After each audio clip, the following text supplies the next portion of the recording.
beautiful people! Welcome back to my channel. It's me, Jenefer again. It's been a while since my last vlog. Medyo marami po kasing nangyari for the past few weeks. So, anyway, today's vlog, we're going to have a chicken recipe. I don't know exactly how you call it, but for me, I can call it like chicken potato recipe. So, without further ado, let's get started.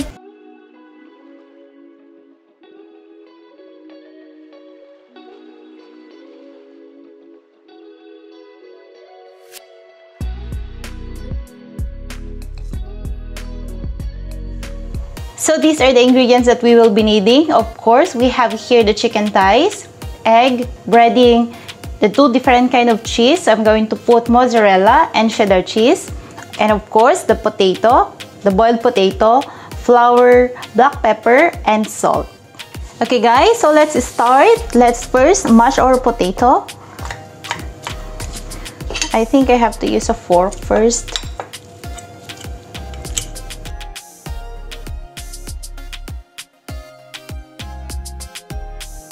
You can try this, guys. It's a very easy recipe. Actually, it's my first time to try this as well.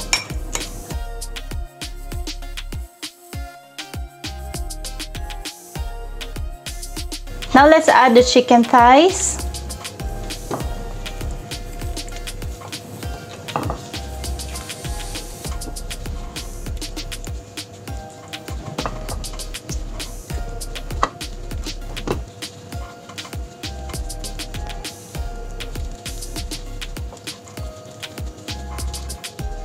Now let's add the black pepper.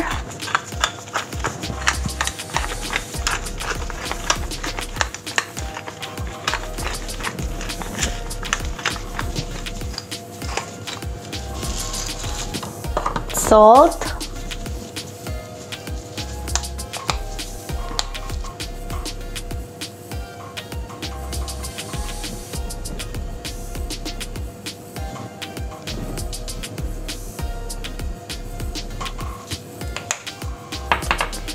And let's put the mozzarella cheese.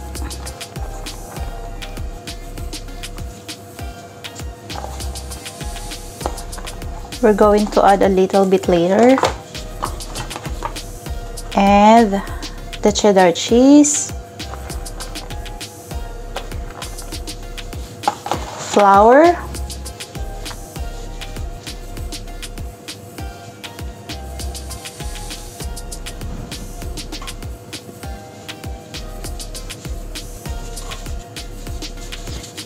Now let's mix up all together.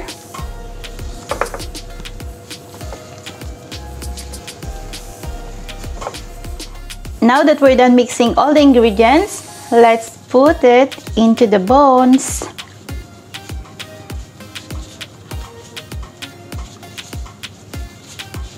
This will be like a chicken lollipop, but a little bit big. So let's dip it in the breading, in the egg first.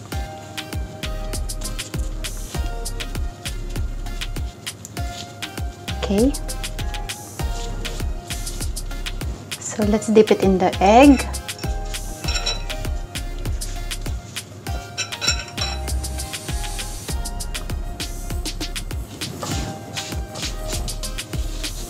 Let's cover it with the breading.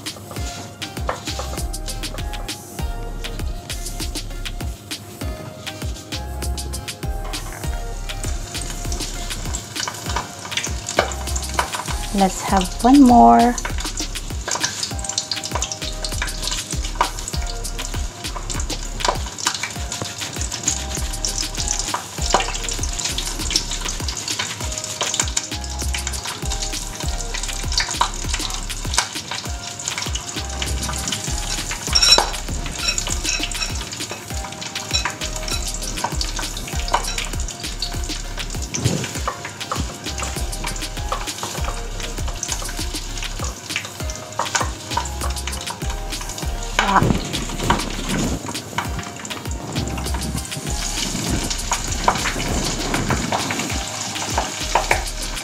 Okay guys, now we're done and it looks so delicious. So let's try to open one. How does it look inside? Wow, look at that. It's very cheesy. Okay guys, so let's try one. How does it taste?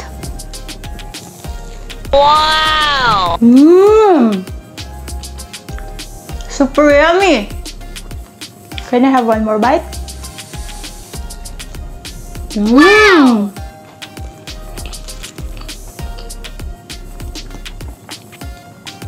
Super nagimas, guys. Guys, if you really know the name of this recipe, please don't forget to comment down below. Thank you for watching, and I hope you've enjoyed this very simple video of mine. And don't forget to like and subscribe to be notified for my upcoming videos. Stay safe, everyone. See you in my next vlog. Bye!